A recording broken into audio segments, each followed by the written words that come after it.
country which has one of the most popular cuisines in the world, where people snack 24 hours a day, and the words fast food take on a whole new meaning. Welcome to Thailand. Thai food is a feast for all the senses. Thailand offers a sweet and spicy cuisine.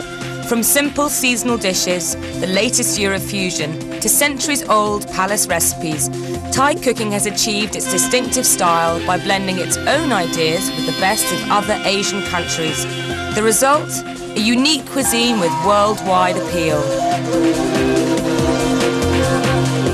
Thai food is one of my all-time favourite cuisines, and my mission is to find out what makes their dishes so original and utterly irresistible. My journey takes me from the sizzling streets of Bangkok to the central plains around Ayutthaya, then up to the cool north of Chiang Mai, and lastly south to Chumpon for some seriously hot seafood. Thailand's sprawling capital Bangkok is home to 7.5 million people and brings together culinary styles from all corners of the kingdom. Now this is Mrs. Lin, and she's just one of 1,000 mobile street vendors who every day turns Bangkok's very busy street into an incredible food bazaar. Around 100 years ago, the street market, or talat, was the only place Thais could buy food if they didn't grow it themselves. Slowly, an entire subculture developed. Today, street food is part of everyday life in Thailand.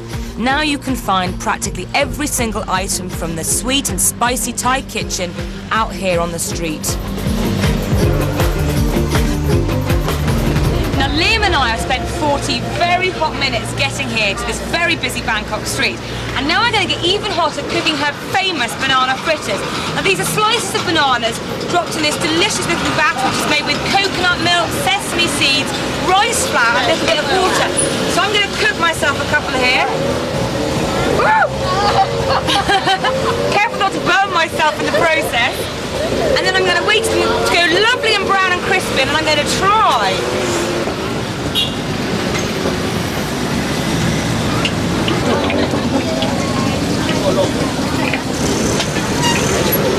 Now it's my favourite bit, the tasting time. God, it's so crispy. Oh, they're quite hot. I'm right.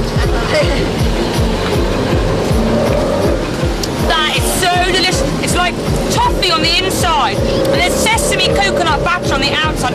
Absolutely delicious. Naughty, but very, very nice.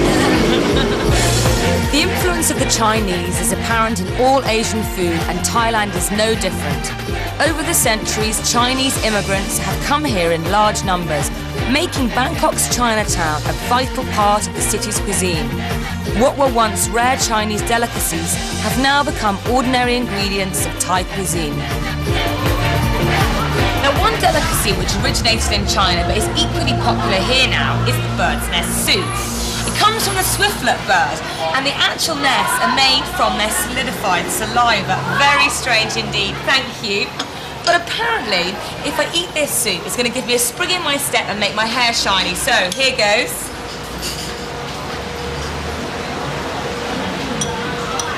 My God, that's really amazing. It's like, the nesty bit is almost like a noodle. Quite simple, and it's in a sort of sweet stock, and it's really actually quite tasty. I'm surprised.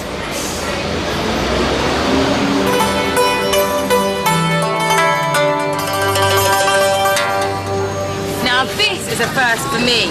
These are known as 1,000-year-old eggs. Now that's because they've been fermented in a soy and a wood chip mixture. Very strange, I know.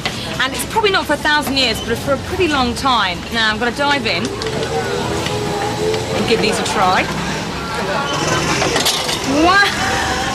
Such a matte colour. It is completely black and it's got the consistency of like a jelly. I can't believe how black this is. Okay, come on, Elise, be bold.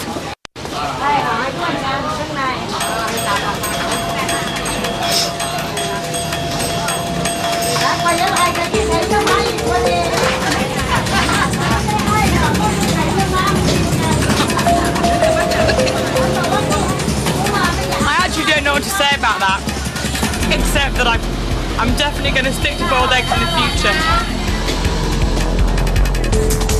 In Thailand, everyone eats on the street. The food is varied, clean and very tasty. So if you want to try classic Thai dishes such as green curry, red curry or deep fried fish, then it's a great place to start. And cheap too, with everything under $2 a dish. Andrew's lived in Thailand for 13 years. He took me to his favourite street restaurant. In Thailand, people eat around the clock and there are no set meal times at all. Now, I'm here with Andrew, who's chosen some classic Thai dishes for me to try. What's the first thing you've chosen for me? Okay, this is Thad Man, which is fish cakes. I love these. You've probably tried these already. Yeah, and I have tried these before, but not in Thailand. This is a snack. I mean, if you're just walking down the street, if you want to act like a Thai, you just point at these and say, I'll take half a dozen of these. Now, the second thing you've chosen for me is a pad Thai, which is a classic Thai noodle dish, isn't it? It has all the Thai ingredients in it. You have hot, spicy, you have sweet, you have sour, and you have all those rolled into one. It's got everything. It's got the noodles, it's got the garlic, it's got the chilies, and it's all there thrown into one with a bit of spring onions and some banana palm, and it's just fantastic. Wow. And then aren't I supposed to add even more to it? Because these condiments here you see on every single restaurant table, don't you? Right. Well, these condiments sum up Thai food because you must have, in all Thai food, you must have chilies, hot, you must have sweet, which is the sugar, and generally you also have something that's a little bit sour, they call prio, which is the vinegar. So, spoonful of chili, that goes on, yeah? Well, if you want to be a real Thai, you'll have to put about another, one more of those on there, Merrily. There you go. I've only been here a short while. And then some sugar, now that's to even it up, isn't it? Yeah, that's to even it up. So put a bit of sugar on there, like that, that's right. And then you have vinegar, and that's a vinegar with some chilies in it. How is it? Have you ever eaten that amount of chilies before in one go in your life? Wow. That's hot. I'm heading out of Bangkok up the Chao Phraya River. This is the most traditional route out of a city once known as the Venice of the East, a place which until late last century was little more than a maze of charming wooden houses linked by klongs or canals. To get an idea of what old Siam was like, I'm taking a trip to one of its floating markets, the Dam Non Saduk. In contrast to most other floating markets in Thailand run solely for the tourists, the Dam Non Saduk is fairly authentic. Female traders sell freshly picked produce straight from the farm. Some even have floating kitchens with noodle steamers on board, which they diligently work whatever the weather, as I soon found out.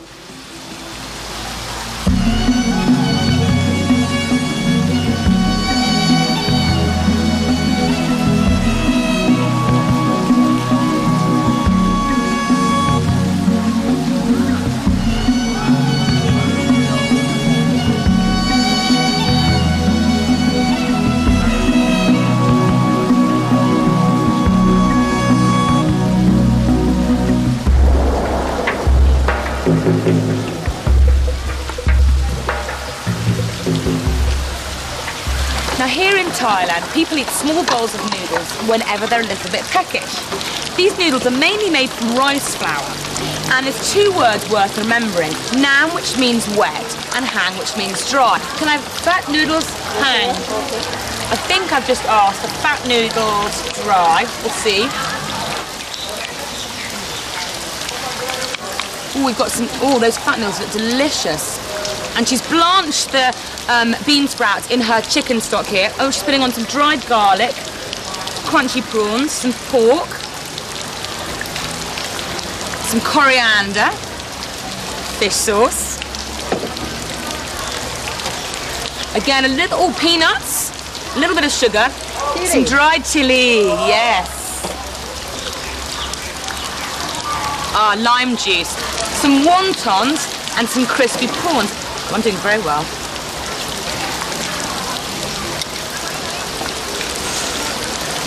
Ooh, thank you. Okay. It's gonna be hot. Wow. The fat noodles, because they're wider, are much more coated in the kind of sugar and the peanut. The peanuts add nuttiness and it's a little bit spicy with the chili. Absolutely delicious. Now, my last one to try are wet noodles. So can I have skinny noodles? Nam. Okay. Only been here a few days, I'm nearly fluent in Thai. It's amazing how quickly they cook. I mean, they're literally just dropped in there. It's such instant food. And we've got the bean sprouts again, more garlic. Lots of garlic today. It'll keep the cold off. Some meat, some chicken, some pork, some beef. Coriander. Fish sauce.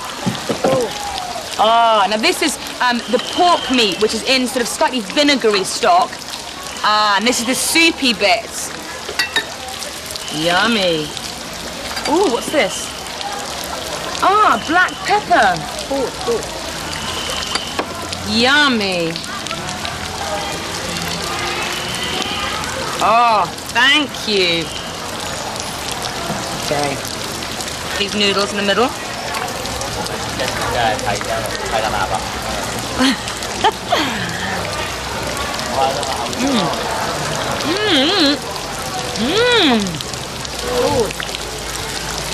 That's so good. Perfect for this weather. It's completely different because you've got this wonderful sort of soupy broth. It's not spicy or nearly as sweet, but very, very sort of comforting. And the broth, it's incredible. It's something so simple, can be so delicious. I think I need to move in, away from the rain, and carry on eating my bowl of noodles. Thank you.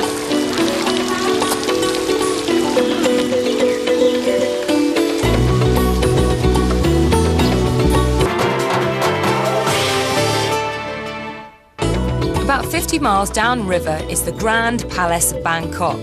This is home to one of Thailand's best-known cuisines, Royal Palace cuisine. Built in the late 18th century as a home for the Thai royal family, the palace was originally a self-sufficient city which enjoyed its own particular cooking style.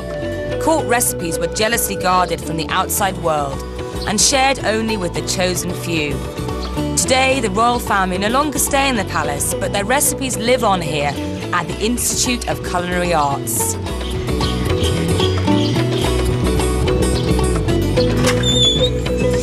If Royal Palace is using the name of a Thai restaurant, it normally means the chef has been trained in the unique art of palace cookery. This is taught here at the Royal Palace, and they're letting me sit in on a lesson. Royal Palace cuisine focuses on time-consuming presentation and attention to detail. It's girls only who train for up to 3 years. The school is so respected that it attracts pupils from all over the world. Today is a class on dessert making and fruit carving.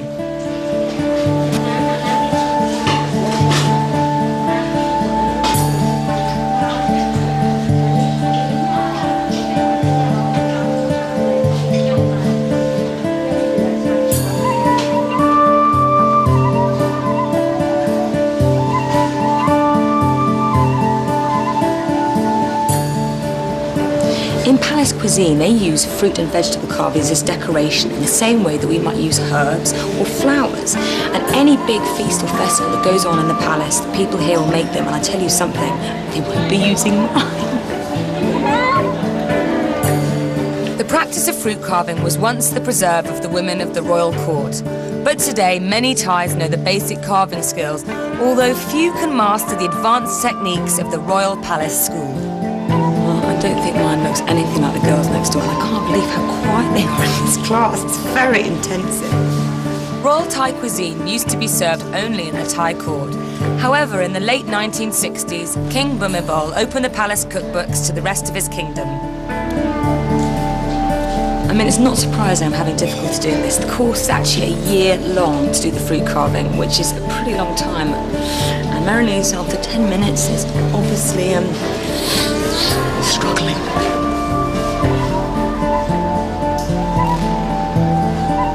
Oh, little rose petal on the top, thank you.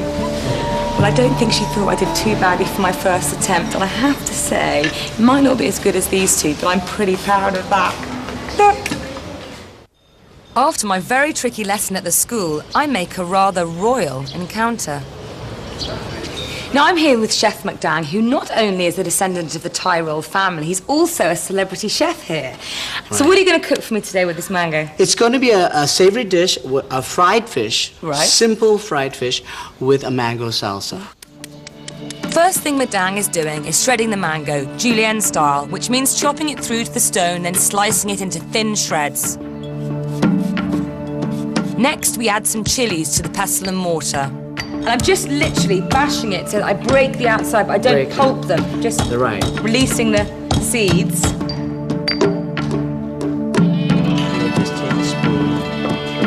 Then we throw the chilies in with the mango. For seasoning, McDang adds salty fish sauce and then balances it out with the sweetness of 2 tablespoons of sugar.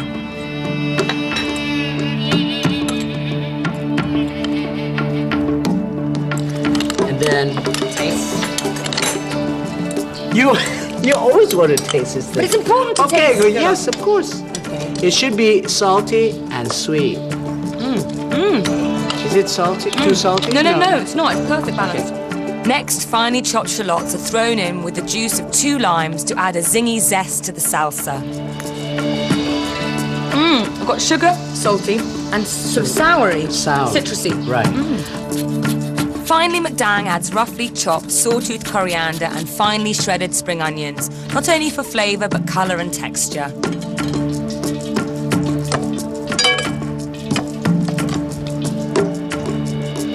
Wow, it looks fantastic and has only taken a couple of minutes to make. Now, McDang, you're going to cook the fish. This is a snakefish. I've never seen a snakefish before, but we could use other fish, couldn't you? You can.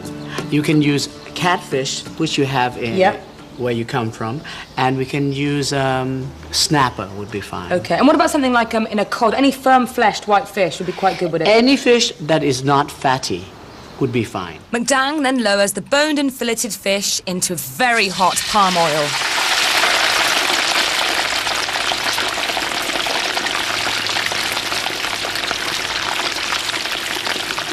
Now, if you were worried about deep frying, you could pan fry this, couldn't you? You can pan fry it. You can just, what you have to do is just dredge it in a little bit of flour. And then skin side down. Skin side down. And then what you need to do is also, don't use a wok. You just use a flat pan, heavy base pan. Right.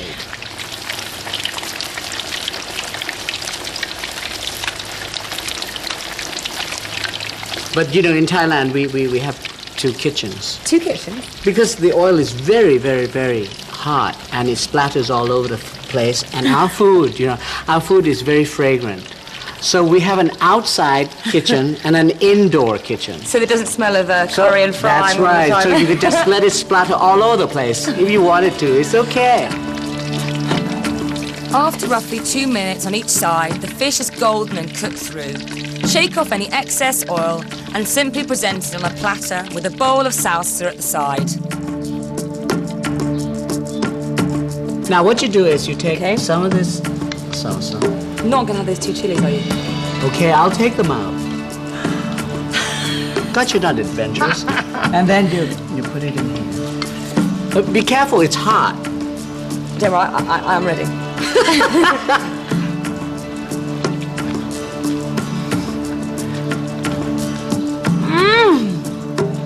What? You're my hero, McDang. It's so delicious. It's amazing. It's so crispy on the outside, but the flesh of the fish is soft.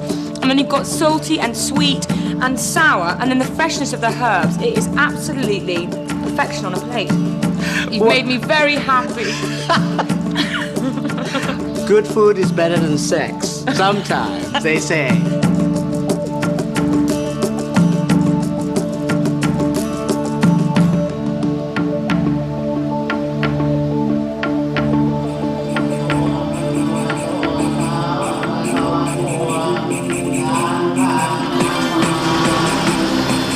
I'm now heading 2 hours upriver to the temple city of Ayutthaya.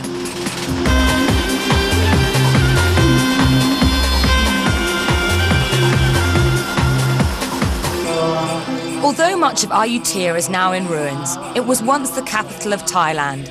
Its landscape is still dominated by countless temples or wats, dating back to the 14th century. Thais connect food with all important aspects of their lives. So in a country where over 90% of the population is Buddhist, it's little surprise that food plays an important role in their religious ceremonies. I'm here at the festival of Visakha Puja, which marks the birth, enlightenment and death of Buddha. It's celebrated in temples throughout the land with offerings of curry, rice, fruit and sweets to the monks. Buddhist monks are forbidden to cook for themselves, and they must rely on the charity of others for their every meal. They never eat more than 2 meals a day, and they mustn't have anything between midday and midnight. No matter how hungry this makes them feel, Buddha also teaches that they must show restraint when eating, and see food as a purely functional act with no pleasure attached to it.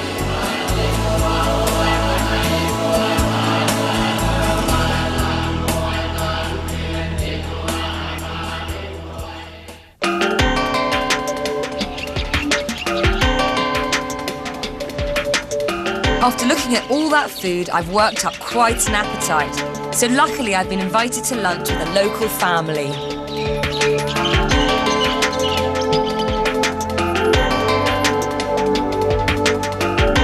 I'm here with my friend Son, who's making a Thai red curry as an offering for the monks. There's no gadgets here. This is the truly authentic Thai way of making curry, and I'm going to have to try and remember a little bit of Thai here. So, Son, what's my first ingredients? First thing Son asks for is the zest of a kaffir lime. Next, galangal is added. This is related to the ginger family. This is followed by lesser ginger, which is a smaller, younger ginger. Plenty of garlic is then pounded in, and finally loads of dried chili added. Oh, yeah? All of it?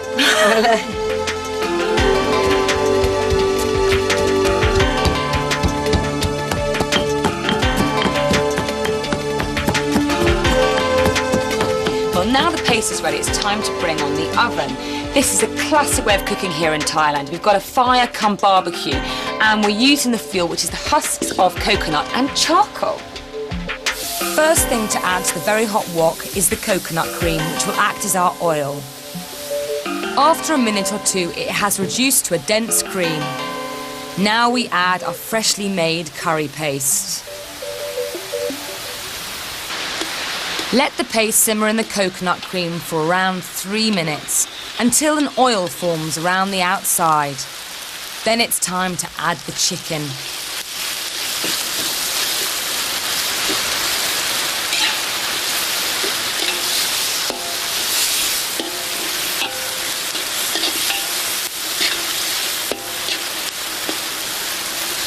Now it's really important here that the chicken is fried in the paste. It absorbs some of the flavour.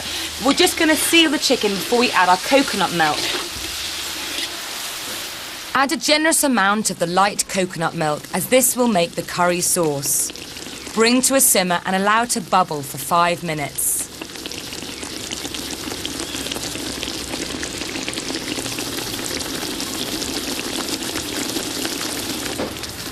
I've got these baby eggplants. They're like pea size, and they're really similar to the eggplant. But because they're so fresh, they've been cooked locally, they just need to go in at the last minute.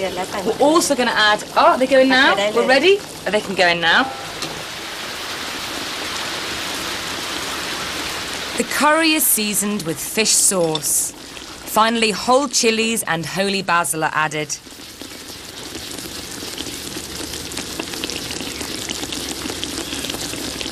And there you have it, Thai red curry made the authentic way.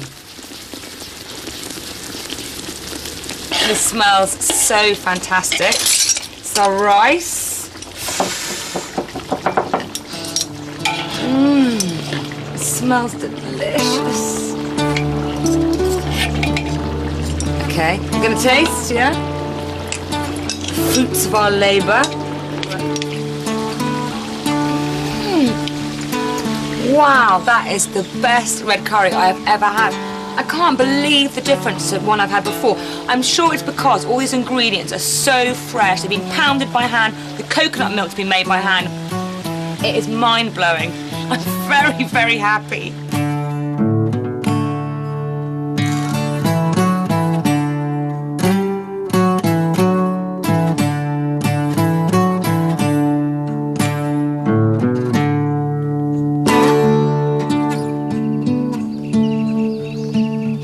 Red curry, Son used coconuts grown locally. Coconut palms are found all over the country, but particularly on the coast. They are the most important tree in the Thai kingdom. Coconuts are really important to Thailand. They're also very difficult to pick because they're right at the top of these trees. But the Thais have come up with an ingenious way of collecting them.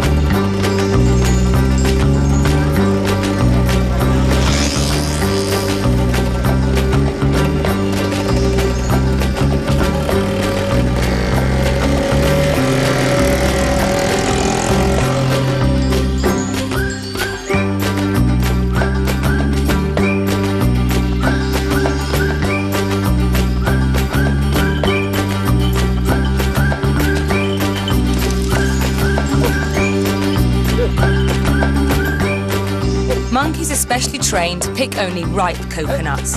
They work for up to 8 hours a day and they can collect as many as 1,000 coconuts in one shift.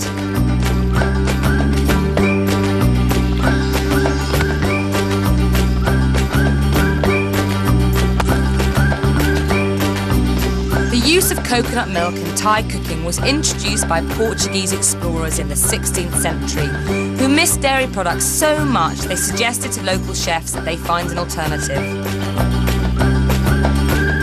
Now, after all his hard work, I think my furry friend here deserves a little bit of a snack. So I've got him a banana.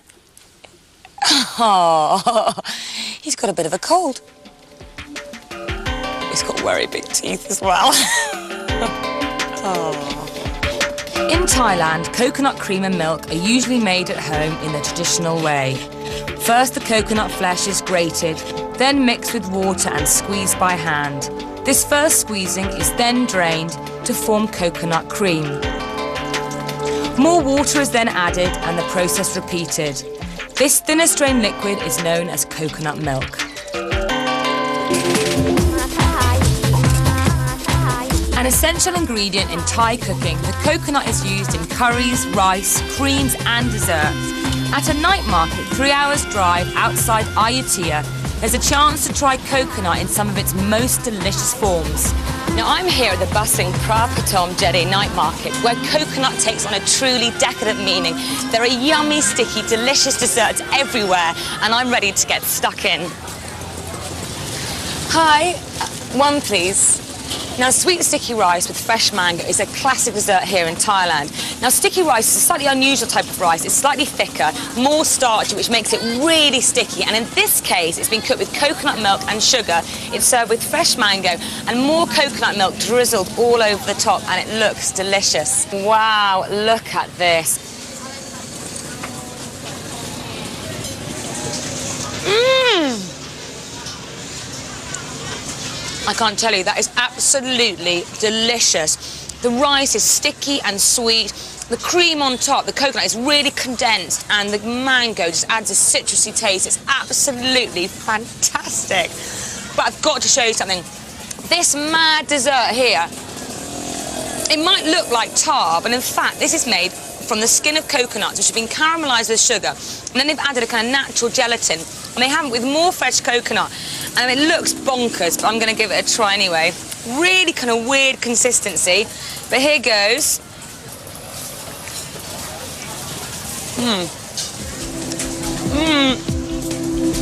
Interesting. Very kind of gluey taste, very sweet. I think I'm going to stick with my mango and rice. Another popular treat is this sweet, crispy wafer with preserved coconut. Now, she's putting this batter on. This is a mixture of rice flour and sugar and eggs. Oh, now this white stuff, this looks like cream, but in fact, this is rice flour whipped up really, really, really thickly with sugar. Now, this orange stuff that's going on now is this coconut, which has been flavoured slightly, and it's the most wonderful orange colour. Oh, we've got some toasted peanuts. It's delicious. That looks very easy. They look delicious. It's amazing. They're still warm, but they go crispy almost instantly. They're taken off the heat. It's a cross between like a wafer and a biscuit.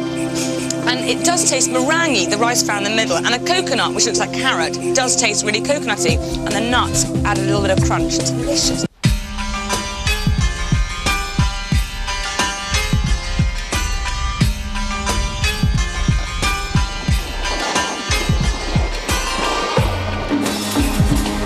Now I'm taking the train up to Thailand's second city, Chiang Mai. Set in the north, this is where many of the country's most common herbs are grown.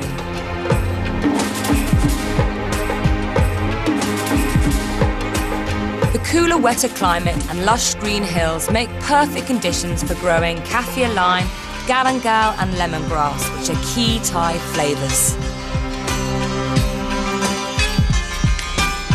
Because the lush climate is so important here, the locals hold a Buddhist festival every year to ask for rain. For a week in May, thousands of devotees pour into Chiang Mai's main temple to place flowers at the feet of Buddha and pray for rain.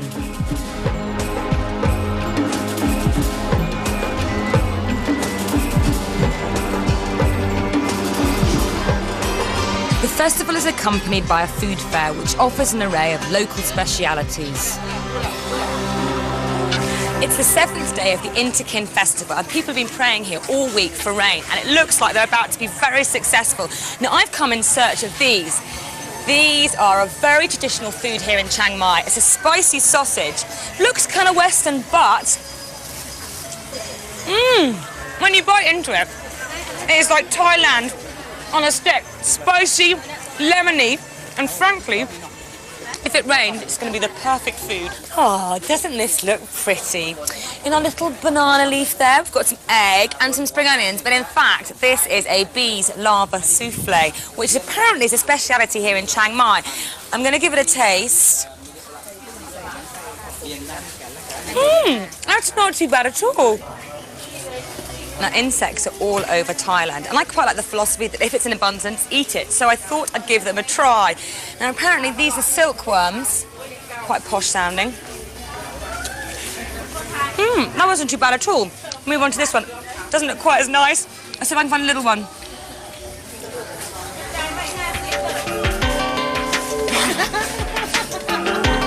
That's absolutely...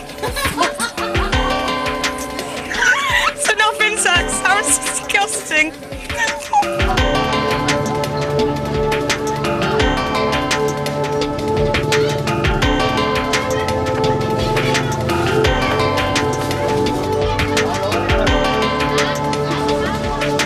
Putting the memories of my insect experience well behind me, I decided to turn to things more delicately Thai. Anand is a local chef and he's going to teach me how to cook one of Thailand's best loved dishes, tom yum soup, made with lemongrass, galangal and kaffir lime leaves, all grown locally, of course. Now we're back from the market with our delicious looking galangal, lime leaves and lemongrass, and we're going to make one of Thailand's most celebrated soups, the tom yum. Now it's one of my favourites, Anand, and you're going to show me the very authentic way of making it. First thing Anand does is chop a stick of lemongrass. He then adds it to hot chicken stock. Next, he slices and adds galangal. He then picks a few leaves from the kaffir lime, the freshest I've ever smelt. Okay. Wow, it's amazing, you break it, it's like limes, it's fantastic. Yeah, you have to tear it apart. And you're tearing again, not chopping. Not chopping. Because that releases more flavour by tearing. Easier as well, no chopping at all, it's great.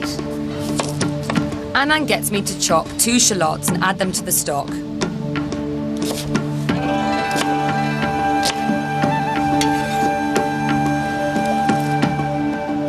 Next, sweet roasted chilli paste. Can I taste? Sure.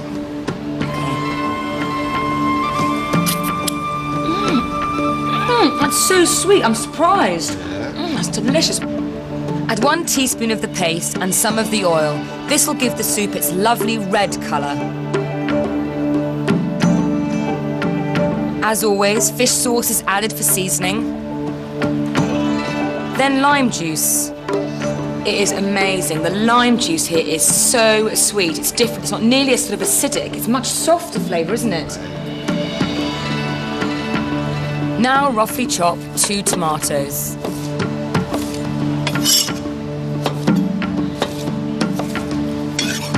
If anybody was going to try a Thai recipe at home, it's absolutely the recipe to try. You can get almost all these ingredients back home. The dish is almost ready. All that's left to add are straw mushrooms, some very fiery green chilies, and then of course the prawns. Most important, leave the little tails on at the end because it makes them much easier to eat, and they've just been split down the back and cleaned and then peeled, which makes them look pretty and much easier to eat. Simply drop them in and turn off the heat. The soup is hot enough to turn the prawns pink and cook them to perfection.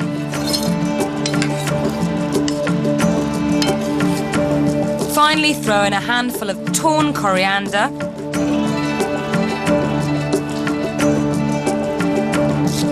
a few spring onions, and that's it, Tom Yum soup.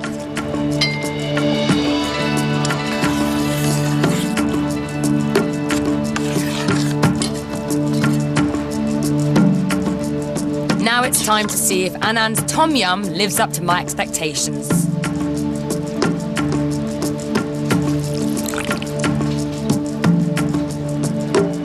So what do they say for sort of happy eating in Thai? Aroma. Okay, aroma.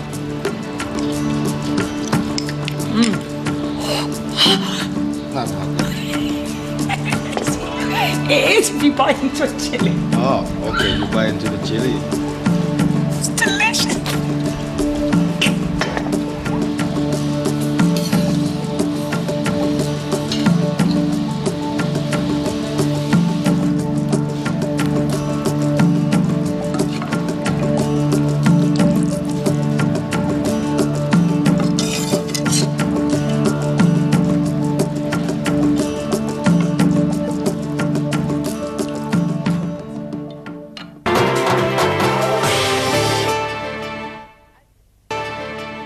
I'm heading south to try some fish in the coastal town of Chumpon. But to start my seafood experience, I'm stopping off in Bangkok at the seafood market and restaurant. The seafood restaurant is a Bangkok institution. It operates as something of a cross between a supermarket, cafeteria and restaurant. Shoppers choose their fish, pay for it at the cash desk, then have it cooked for them on the spot. The cool thing about this place is I get to choose what seafood I have, how it's cooked, and I get a personal shopper into the bargain. Fish is more important to the Thai diet than poultry, beef or pork. In fact, after rice, it's Thailand's main staple. The country has two completely different seas, the Gulf of Thailand and the Andaman, which offer a huge variety of seafood, many of which I've never seen before. Wow, that is amazing. It's a Phuket lobster. Yes. Now this has got to be the supermodel of lobsters. Check out those colours. It's the most incredible blue. I almost want to wear this lobster. I'm tempted to buy it, but to be really honest with you, that would be being very, very greedy. Check these out. These are the biggest crab claws I've ever seen, and I've got to try them.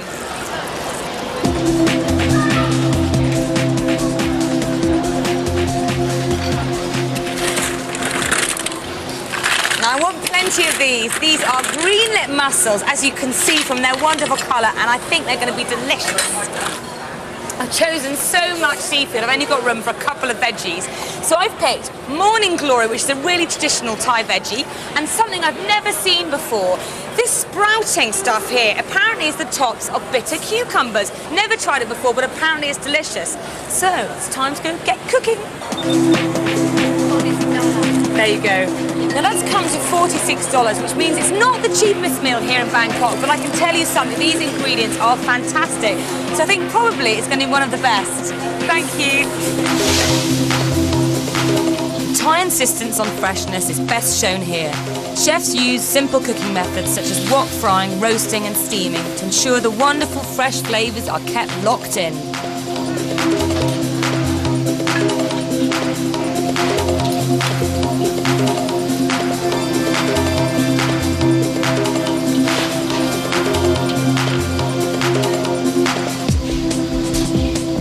In just under 10 minutes, all my food is ready.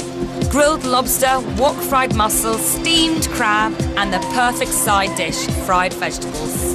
Now I could have had this seafood cooked any way I wanted, char grilled, broiled, sautéed, deep fried, but I went along with the chef's recommendation and look at this, what an incredible feast. I'm not quite sure where to start. I think I'll start with the mussel. Cheers.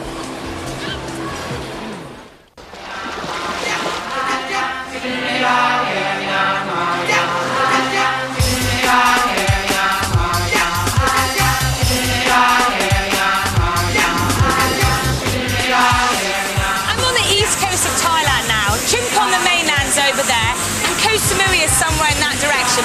I just found the most gorgeous baby paradise island here, and of course with this abundance of sea, fish is on every menu, and the choice is huge.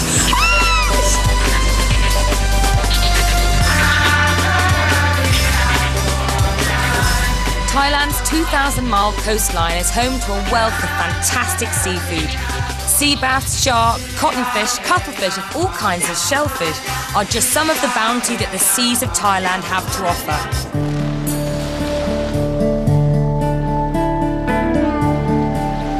As in the rest of the world, Thai fishermen are deeply superstitious, praying to Mai Ya Nang, the goddess of water. They covered the front of their boats in coloured scarves in her honour. One of the things the goddess teaches is that fish should never be grilled on board because the smell of the burning flesh would make their other fish swim away.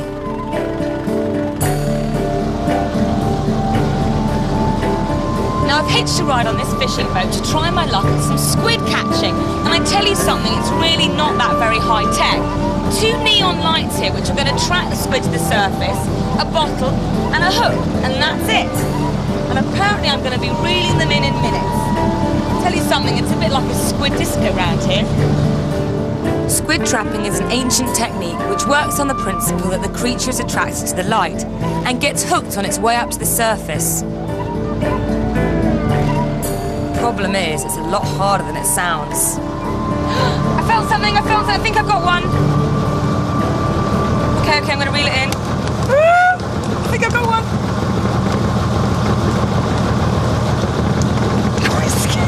Coming up. I've definitely got one.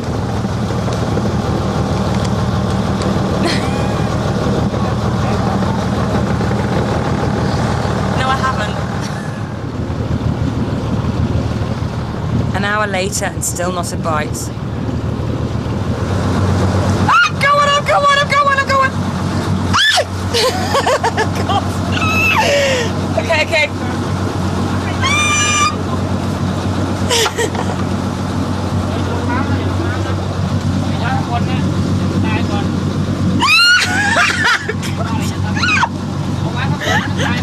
I don't know what to do with it now.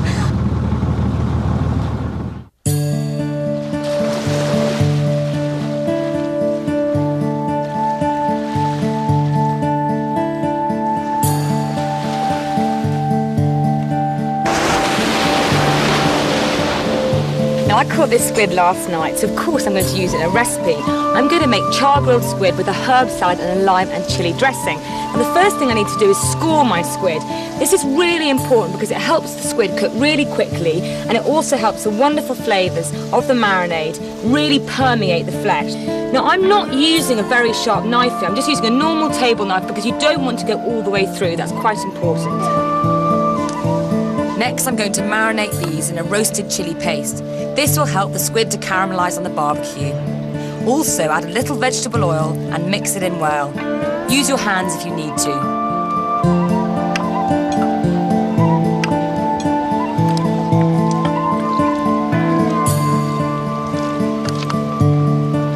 Perfect, and I'm going to pop that onto my barbecue. Now the barbecue needs to be hot, or if you're doing it at home in a frying pan, it needs to be really hot. We want these to cook very, very quickly, about 30 seconds to a minute on each side. So, perfect, nice sizzle, it's exactly what I want to hear. Now I'm going to move on to my dressing. Now I'd normally use a blender, but because I'm here in Thailand, I'm going to use a pestle and mortar. In my pestle and mortar, I start with garlic and ginger. Then I add a spoonful of honey. Some fish sauce, a few glugs, don't overshake, otherwise it'll get too salty. Of course, you could use salt if you didn't have fish sauce. Throw in some chilli paste, squeeze in some lime juice, and mix it all together.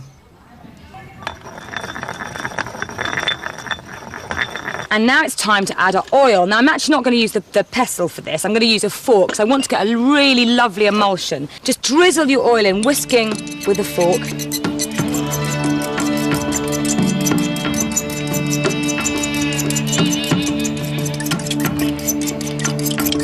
Wow, the squid is beginning to get really charred and not burnt, but charred and taking on a wonderful colour. So all we've got to do now is assemble our salad. First, I thinly slice a couple of mild chilies, including the seeds. Then I throw in a peeled and de-seeded cucumber,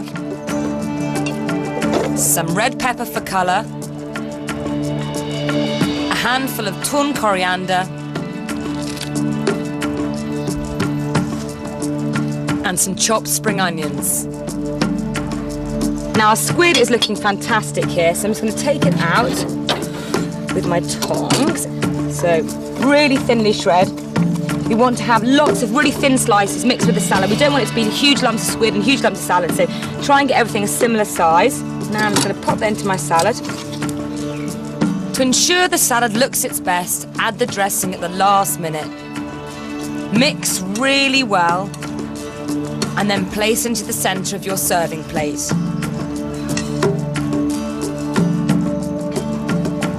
Sprinkle with some sesame seeds and a good squeeze of lime.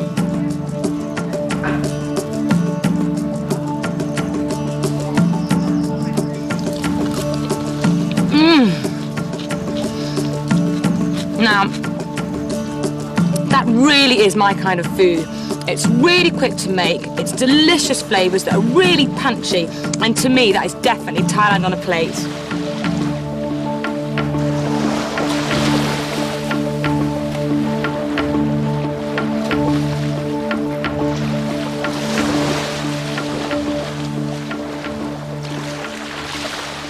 You'll never go hungry in Thailand. There's always someone somewhere ready to feed you.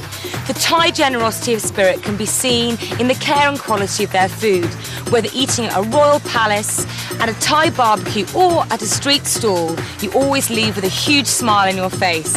I think I finally understood the saying, Im Jai, full heart.